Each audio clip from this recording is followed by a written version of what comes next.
What to do, people? It's here over the streets here with another video. Now I just want to give a little bit of an update. Some things have come up, so I'm gonna be uploading one video a week for a little while. Yeah, life could change, innit? Anyway, let me just get into the video.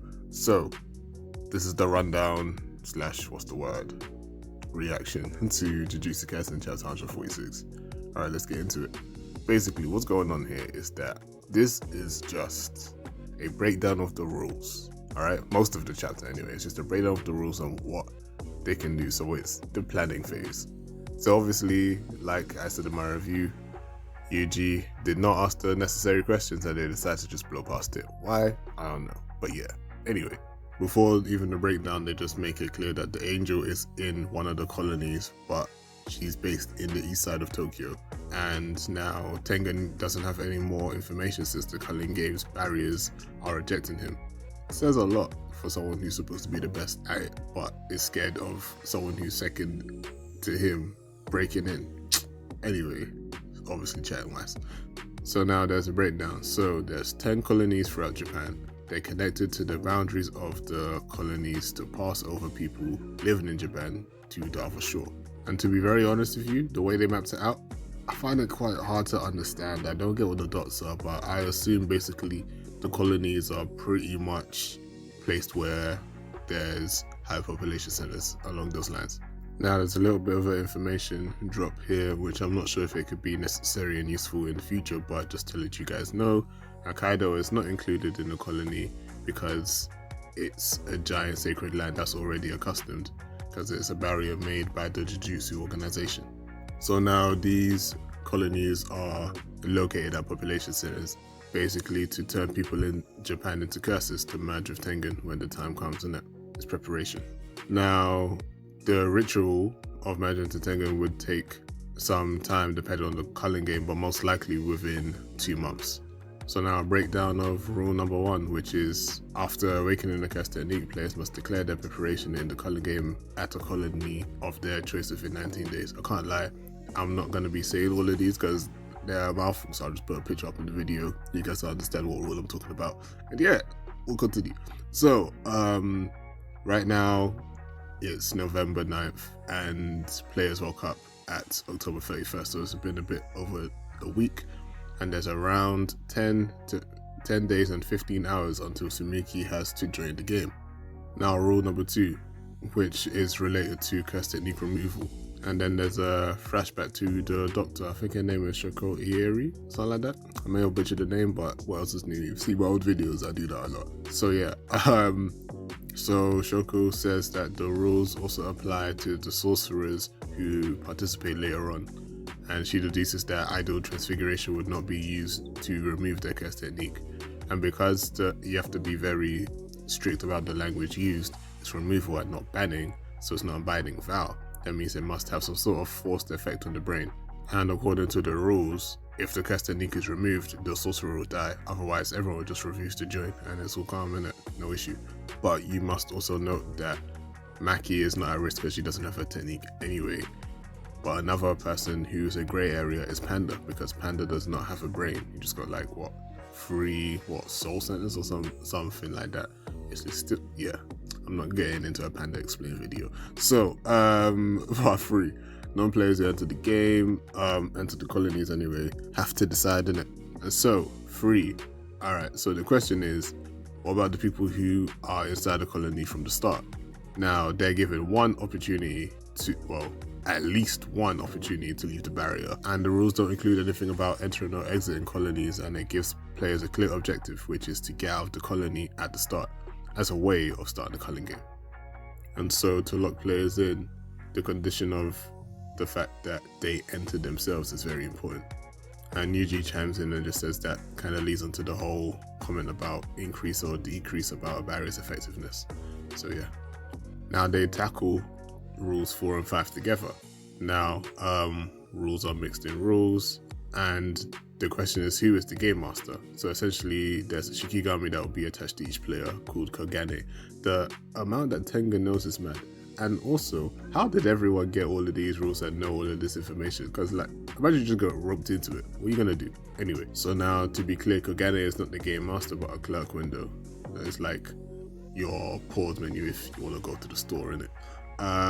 It's better to think of the game master as the culling game itself. So essentially, Kogane is your interface. It's your way to interact with the culling game, the way you put your points in, whatnot, and make rule requests, and that's how it goes. Now, rule number 6, essentially, they can't delete an existing rule, well, they think that anyway, but they can potentially negate already existing rule by adding a new one. It's the nuances in the language, they can really work a way around it, and yeah, things can fly, who knows. Now, rule number 7, essentially they obviously think that the ruling when it comes to what rules are added are really biased, but the judgment could actually be quite fair since players have to compel to the general rules already. And now Kenjaku wouldn't receive bias gain anymore from a Jujutsu point of view. Now, number 8, obviously there's the concern of killing people again. And Megumi actually has an idea about that and a way to work around it. I still hold to my whole use Yuta to spam, kill and revive, and then go like that. But hey, there's ideas. Maybe you can put them all in the shadow thing and take them out of the game, if that counts. Hey, imagine if they can even use that dude who put, like, essentially put Nobara into stasis. What if they use that dude? So like, all of them are out, but also not out at the same time. And then they get healed by Shoko later on. Look at me with my ideas. Now, seeing as they've established what the rules are, what they can do about it, they are now assigning everyone roles. So Yuki and Choso will stay to guard Tengen. Can't like to talk about that just briefly. Yuki's gonna betray Choso because she has her own goals, and knowing her, she's just like, you know, yeah, right now our paths align, but the moment you move left and move against what I gotta do, you're gonna get clapped. I think that's gonna happen, honestly. Maki's gonna return to the Zenin clan to collect cursed tools, and the fact is, after Gojo got sealed, the cursed tools in the storeroom have been taken out by the Kama and Zenin clans. And she then decides to drop that Megumi has now become the head of the Zenin clan, and that's not really getting addressed. But anyway, Maki's gonna take them all, but before that, she asks Tengen about the workshop of Kumiya Juzo. I have no idea what that is, but yeah, they're gonna get into it.